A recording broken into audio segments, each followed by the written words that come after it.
You ever think about how crazy it is that there's this one book, the Quran, that billions of people all over the planet live by, fight for, die for, and find peace in, and yet so many of us have no idea how it even survived, how it got here, how it stayed the same for over 1400 years, without getting lost, corrupted, or rewritten like literally every other text in history. Man, that's not just a book, that's a phenomenon. That's something worth unpacking, because if you really want to understand why people connect to it so deeply, why it's untouched, why it still shakes hearts in the 21st century just like it did in the 7th, you've got to dig into the history, the preservation, the struggles, and the promise behind it, and that's what we're about to do. We're going to take this ride from the very beginning and see how this one revelation turned into the most protected, most recited, most memorized, and most influential book in human history. So, strap in, because once you see the story behind the Quran's preservation, you'll never look at it the same way again. Man, when you talk about the Quran and this idea of a divine promise, it's honestly wild to even wrap your head around, because you're not just talking about an old book that somehow managed to survive through history. You're talking about a direct claim, right there inside the text itself, where God basically says, listen, I'm the one who sent this down, and I'm the one who's going to guard it. And that's not a casual statement, that's like a heavyweight declaration, because think about how many ancient writings, philosophies, even scriptures from other civilizations have been altered, rewritten, watered down, sometimes completely lost in translation, and yet here's this book, over 1400 years old, and people are reciting it today, word for word, letter for letter, exactly like it was recited in the deserts of Arabia. And that's insane, because the moment you say, we'll protect it forever, you're basically putting the credibility of the whole message on the line, because if one word, one verse, one sentence got shifted out of place, the entire promise collapses. But the crazy thing is, it never did, like literally never, and the preservation didn't happen in some Hollywood magical way. It happened through real human grit, like you had companions of the Prophet memorizing every single word, not just casually memorizing, but embedding it into their hearts and passing it on orally in this unbroken chain. And you also had scribes writing it down on bones, parchment, leather, whatever they could get their hands on, so it existed in two powerful forms, written and memorized. And you think about how rare that is, because most cultures had either one or the other, but not both. And then you realize the promise wasn't just divine talk.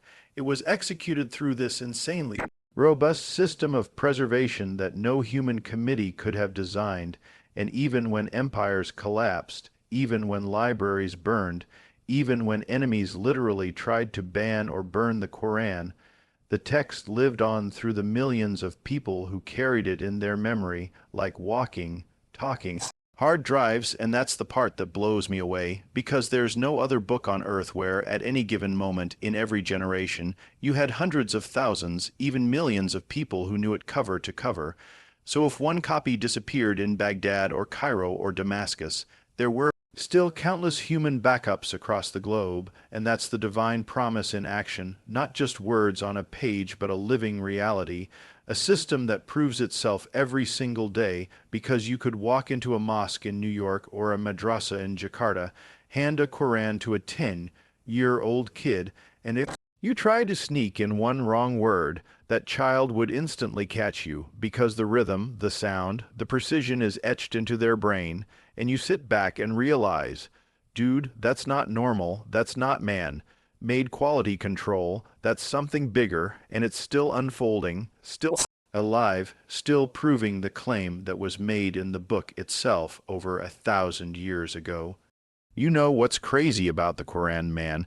It's not just that it was written down, it's that it lived, like actually lived inside people's heads, and that's what they call the oral tradition, and it's nuts when you think about it, because this wasn't like some short poem or a couple of catchy proverbs you could memorize. This is a book with over 6,000 verses, chapters of different lengths, rhythms, and styles, and yet people were locking it into their memory word for word, perfectly, with the exact pronunciation, the pauses, the rhythm, everything, and it started with the Prophet himself reciting it to his companions, and then those companions repeating it back, and it wasn't just casual repetition.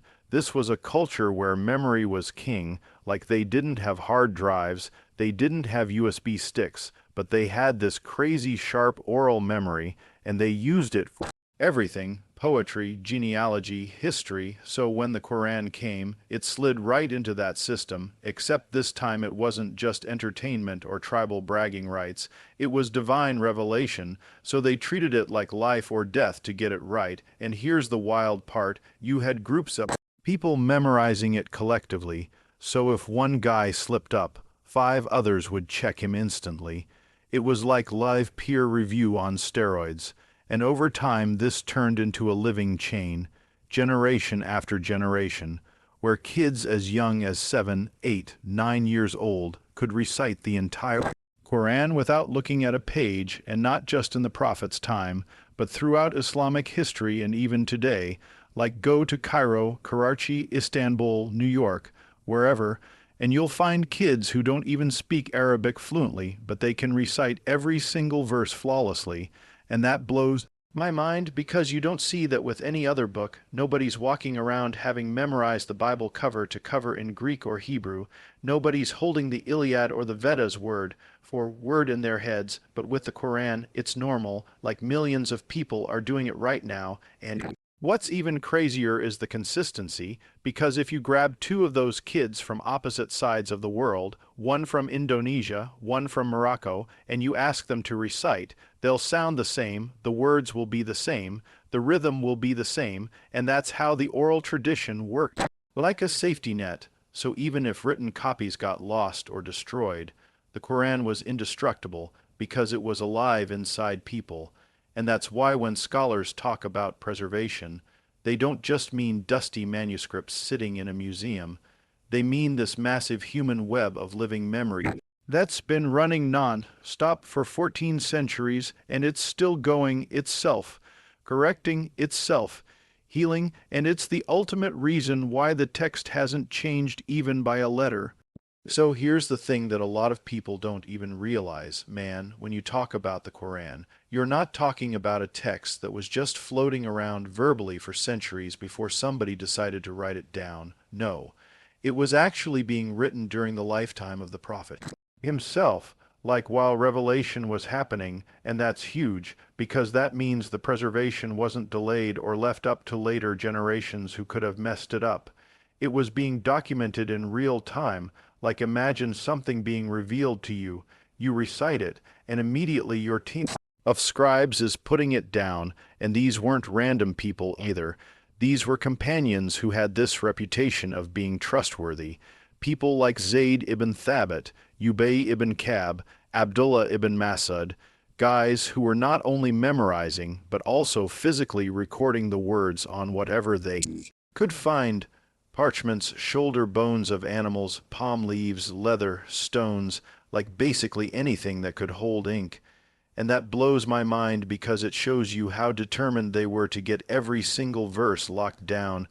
And on top of that, the Prophet himself would personally supervise, like he'd listen to the recitation after it was written to confirm it matched exactly what had been revealed. So you're not looking at some second-hand telephone game situation.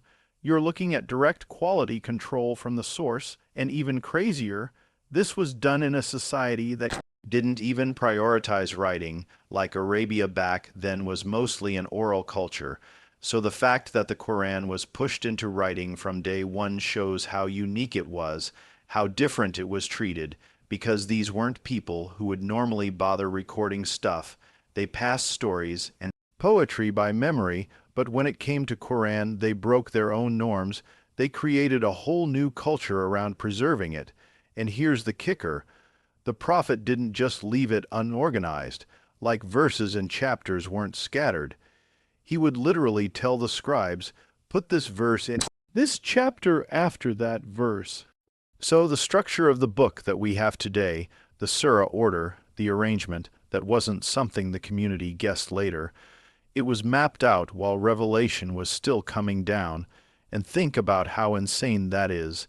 because you're getting piecemeal revelation over 23 years in all kinds of situations, wars, peace, travel, hardship, and yet the final form was being built step by step during that time, like a puzzle assembling itself while the pieces were being handed out, and all the while it was being written, checked, verified, and cross-checked with those who memorized, so it was like a double lock system, memory and writing together, and that's why when people try to compare it with other religious texts that were compiled decades or even centuries later, it's not even the same ballpark, because here you have documentation happening live in the moment with the prophet overseeing the whole thing, which means there was no gap for distortion, no empty space for myths to sneak in.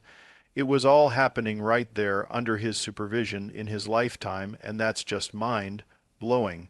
So the first compilation of the Quran, man, that's one of those turning points in history where you just step back and go, wow, because it wasn't done casually or as some later scholarly project. It happened really early on, like right after the Prophet had passed away, and the reason is wild.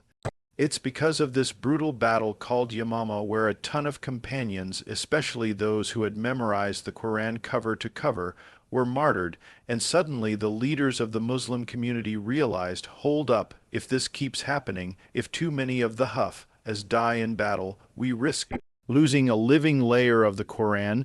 So Abu Bakr, who was the first caliph, was convinced by Umar ibn al-Khattab that they had to act, and he commissioned Zayd ibn Thabit, one of the main scribes of the Prophet, to gather the Quran into a single book. And think about how massive that job was. Because you're talking about pulling together verses that were scattered on different materials, parchments, leather, stones, bones, and also cross-checking them with the memories of multiple companions, and Zayd himself said it felt harder than moving a mountain. That's how seriously he took it. But what's amazing is the process. It wasn't like one guy sitting in a cave deciding what stays in and what doesn't.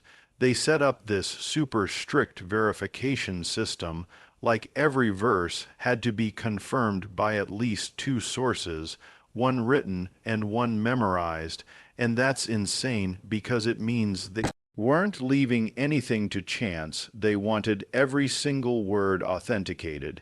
And the end result was this first compiled mushaf, a physical book of the Quran, which Abu Bakr kept.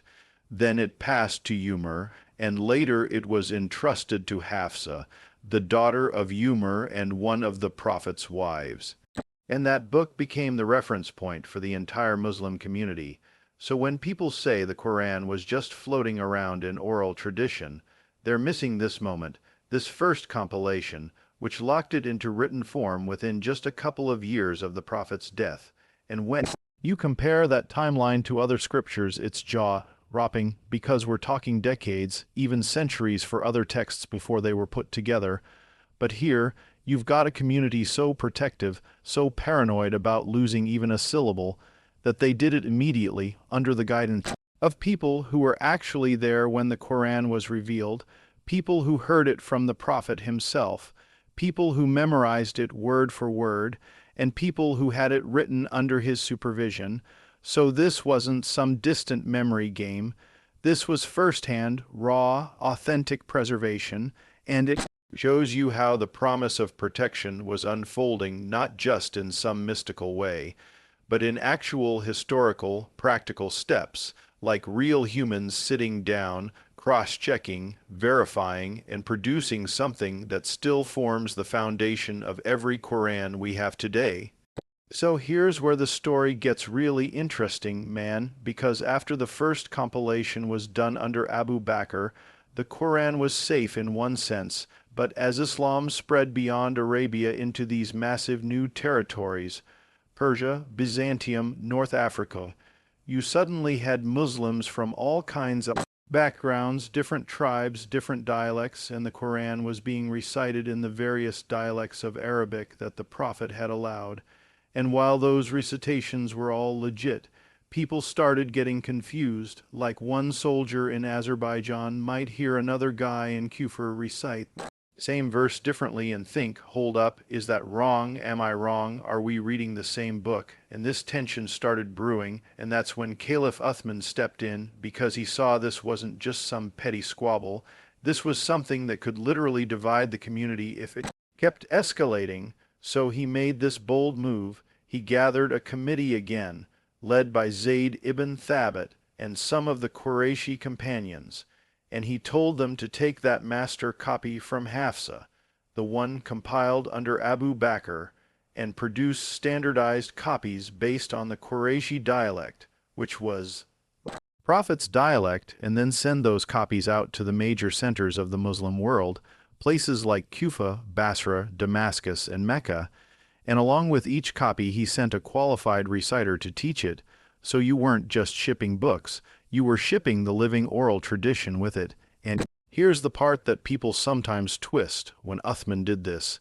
He also ordered that any other personal copies that weren't matching the standardized version should be burned. And modern people hear that and freak out, like, oh my God, censorship.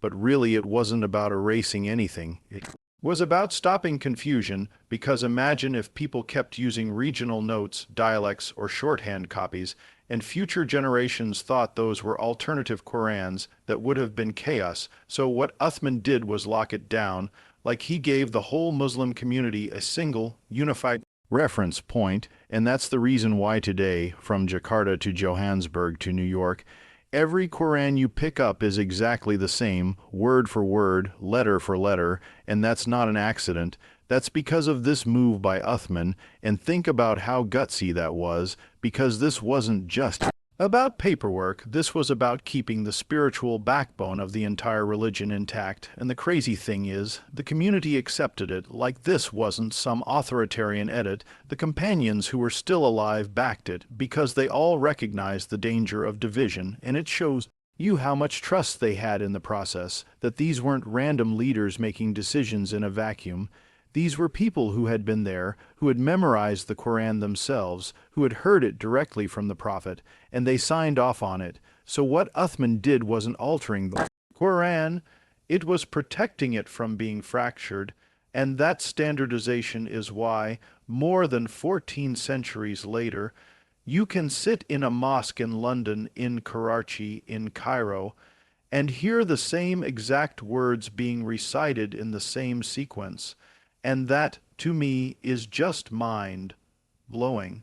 You know what really blows my mind, man? It's how many times throughout history people have tried to wipe out the Qur'an, and every single time it's like hitting a wall, because this book just doesn't go away, and it's not because Muslims kept it locked in some treasure chest hidden in a cave.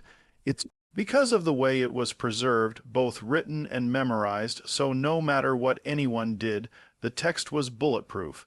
And if you look back, enemies tried everything, like you had rulers and empires that hated Islam, you had crusaders and colonizers, you had atheists and Orientalists who wanted to distort it. And even in recent times, you've seen people publicly burning Qur'ans, thinking somehow that's gonna erase its power.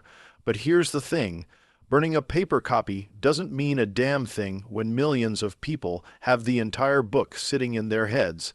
Like you can torch every physical copy in a city, and by the next morning people could rewrite it from memory perfectly, letter for letter.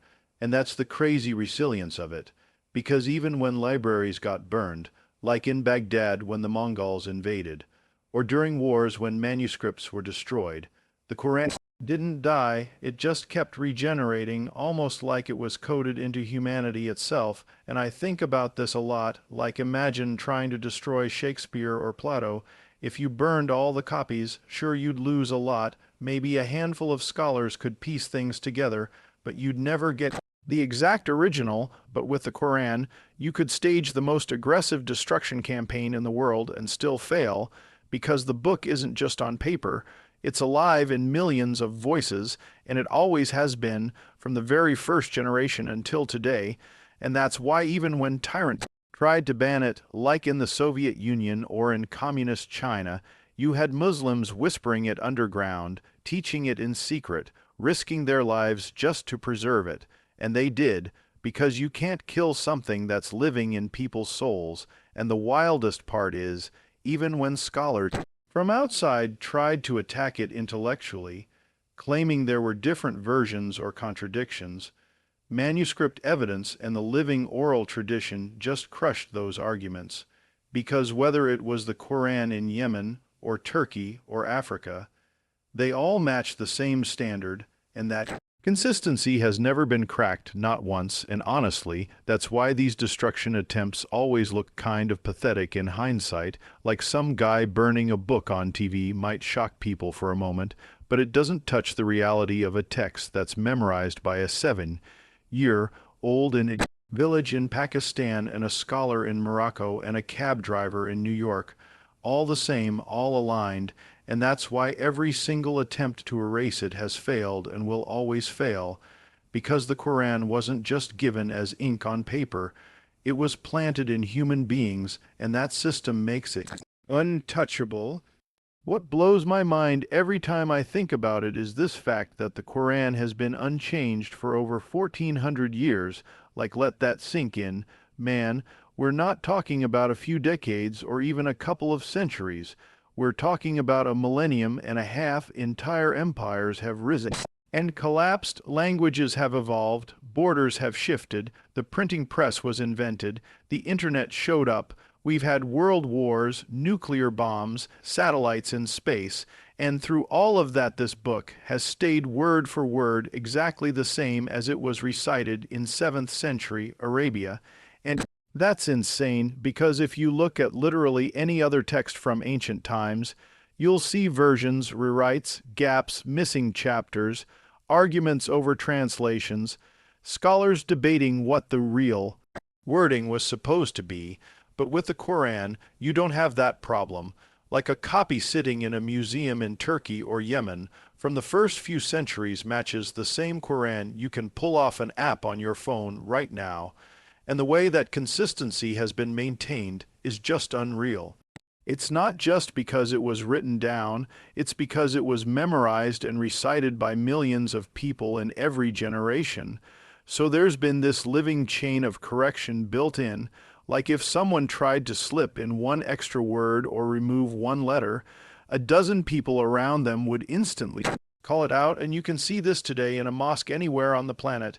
If the imam makes the tiniest slip while reciting, some kid in the back who knows the verse will immediately correct him, and that's been happening for 14 centuries straight, so the text basically polices itself. And then add to that the manuscript evidence, like the Birmingham Quran fragments, the Topkapi manuscript, the Sana'a manuscripts, all of them lining up with what we recite today, and it just hits you that this isn't normal, it's not man-made quality control. This is something that was locked in from day one, and what's wild is that it's not just unchanged in letters, it's unchanged in sound, like the rhythm, the pronunciation, the pauses, they've all been preserved, which is crazy because spoken traditions usually drift, accents mess things up, words evolve, but the Quran has this exact oral performance that's been replicated everywhere, so whether you're in Nigeria, Pakistan, Bosnia, or New York, when someone starts reciting, it's the same melody, the same cadence, the same words, and that's not just cultural, that's systematic preservation, and to me, that's one of the most powerful arguments about its authenticity, because no human system lasts that long without cracks, corruption, or drift. And yet here you've got a book that people are reading today in the same language, the same words, the same order as when it was first revealed, and honestly, that's not just history. That feels like something bigger. What's crazy to think about is this whole phenomenon of the Hafiz tradition. Like, you've got an unbroken chain of people who have memorized the Quran cover to cover, every single letter, every vowel, every pause, and we're not talking about a few rare geniuses across history, we're talking millions of people in every generation for 14 centuries straight, and it's mind-blowing because no other book in human history has this system. Like, nobody memorizes Homer's Iliad word for word and passes it down. Nobody has the Bible fully locked in their heads cover to cover in the original language on a mass scale, but with the Quran, kids as young as 7 or 8 will know the entire book in Arabic, even if Arabic isn't their mother tongue, and they'll recite it with precision that's checked against a teacher who was taught by a teacher who was taught by someone else, all the way back to the Prophet himself. And this is what they call isnad, a chain of transmission, and it's not just an idea, it's documented, like you can literally trace a reciter today back through his teachers to companions of the Prophet. So what you've got here is basically the strongest living oral preservation network in human history, and that means the Quran has never been dependent on just fragile paper or manuscripts that could get burned or lost. It's been living in human minds constantly, and you can't erase that. Like, imagine trying to destroy every Quran. You'd still have millions of people who could sit down and rewrite it from memory perfectly. And that's actually happened in history, in times of war when Qurans were destroyed. The memorization tradition restored it instantly, and the way they train these Hafiz is intense, like daily recitation, repetition, correction.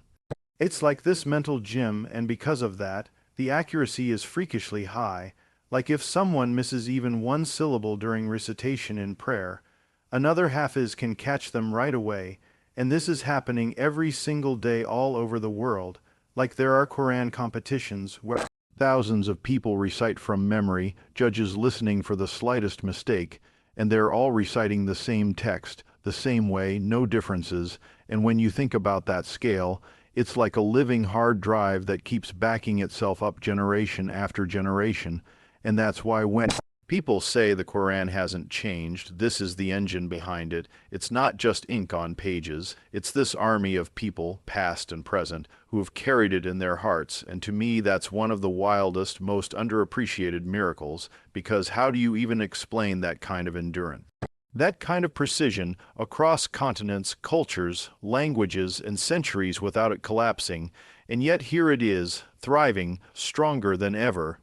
Man, one of the things that really blows your mind when you start digging into the Quran is the manuscript evidence, because we're not talking about some mystery text that just appeared out of nowhere centuries later. We're talking about physical copies that date all the way back to the very earliest generations, and when scholars compare them to the Quran people are reciting today, they line up letter for letter. And that's insane because if you look at other ancient texts, there are always gaps, rewrites, debates over what the original said. But with the Quran, the consistency is rock solid, like take the Birmingham manuscript that was carbon, dated to within a few years of the Prophet's life.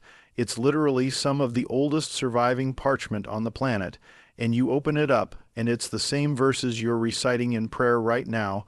Then you've got the Topkapi manuscript in Turkey, the Samarkand Quran in Uzbekistan, the Sana'a manuscripts in Yemen, and what's wild is they all tell the same story, same words, same flow. So you're not dealing with evolution of a text over time, you're dealing with preservation, and even the minor things you see, like spelling differences or dialectal quirks, don't change the meaning at all.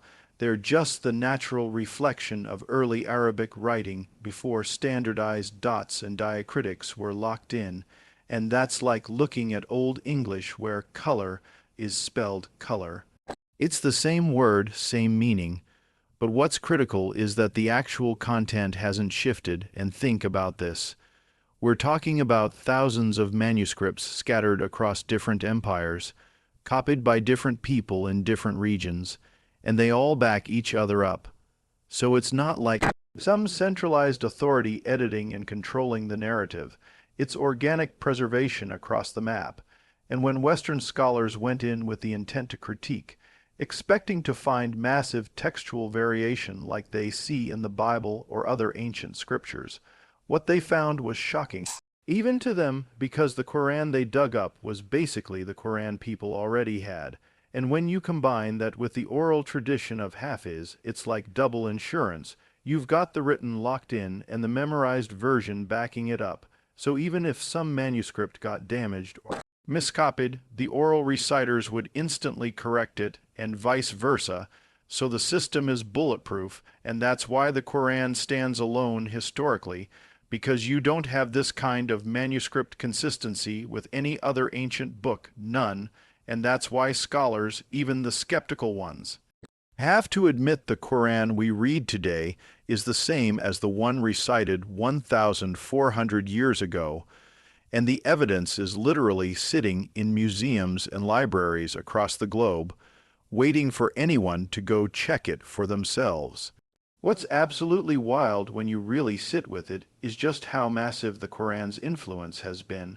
Like we're talking about a single book revealed in the deserts of Arabia to a man who couldn't read or write, and somehow it shaped the trajectory of entire civilizations for more than 14 centuries straight. And it's not just in the obvious spiritual or religious sense. It's cultural, it's linguistic, it's scientific curiosity, it's legal systems, it's art, it's architecture, it's music in the form of recitation. It's the heartbeat of societies from Morocco to Indonesia and even beyond, because even people who aren't Muslim have felt its ripple effect through philosophy, translations, and interactions with the Islamic world. And the crazy part is how this influence happened so fast, like within a century of the Quran being revealed, it had already spread across massive territories, uniting people of different tribes, races, and languages under one book, one world view, and one sense of purpose. And the language of the Quran itself basically froze Arabic in time, like Arabic poetry and grammar became anchored around this text. So anyone who wanted to learn language studied the Quran first, and that's still true today, and then you've got scholars who were inspired by its call to reflect and observe. So you see this explosion in medicine, astronomy, mathematics, philosophy, people trying to understand the world because the Quran told them to think and reflect. And if you zoom out even further, you see how that knowledge transferred into Europe during the Middle Ages, feeding the Renaissance. So even though a lot of people don't acknowledge it, the Quran indirectly played a role in shaping modern Western civilization too. And then there's the artistic side, like the way calligraphy and mosque design are directly tied to the Quran, because Muslims didn't decorate their sacred spaces with statues or images. They wrote verses, and those verses became these breathtaking works of art covering domes and walls that still blow your mind when you walk into a mosque in Istanbul, Cairo, or Delhi. And the influence goes deeper because it's not just about external structures. It's about individual lives, like millions of people literally shape their daily routines around it, waking up with it, praying with it, raising their kids with it, making decisions with it. And that's not a weekend thing. That's every single day for over 1 billion people on the planet right now. And when you think about that scale, there's nothing else quite like it. No other book has that level of active, living influence across so many different spheres of life, and that's what makes the Quran unique, because it's not just preserved in text or memory, it's preserved in impact, and that impact keeps evolving. Like today, you can stream recitations on Spotify, download apps with the Quran in every language, join online classes to memorize it. So the influence is not fading with time, it's actually growing, adapting, and reaching more people than ever, and that's just staggering to wrap your head around. So when you zoom out and really think about all this, the divine promise, the oral tradition, the written record during the prophet's lifetime, the first compilation, the standardization by Uthman, the failed attempts to destroy it, the fact it's remained unchanged for more than 14 centuries, the living chain of Hafiz carrying it in their hearts, the manuscript evidence backing it all up, the global consistency, and the insane level of influence it's had on civilization, you just realize you're not looking at a regular book, you're looking at something that's been operating on a completely different level, something that's not just preserved in ink but in memory, not just in libraries but in human lives, not just in history but in the present moment, right now. And that's what makes it so wild, because whether you're a believer or not, you can't deny that the Quran is unlike anything else humanity's ever seen, and to be alive in a time where you can open it, listen to it, study it, connect with it, that's a privilege that billions before us didn't even have this easy. So if you're starting your own journey with it, good luck. Go in with an open mind and heart. Let it challenge you, let it move you, because this isn't just about information. This is about transformation, and thank you for sticking with me through this whole breakdown. I hope it sparked some curiosity, maybe gave you a different perspective, and whatever path you're on right now, may it bring you clarity, peace, and strength, because that's what this whole thing is really about.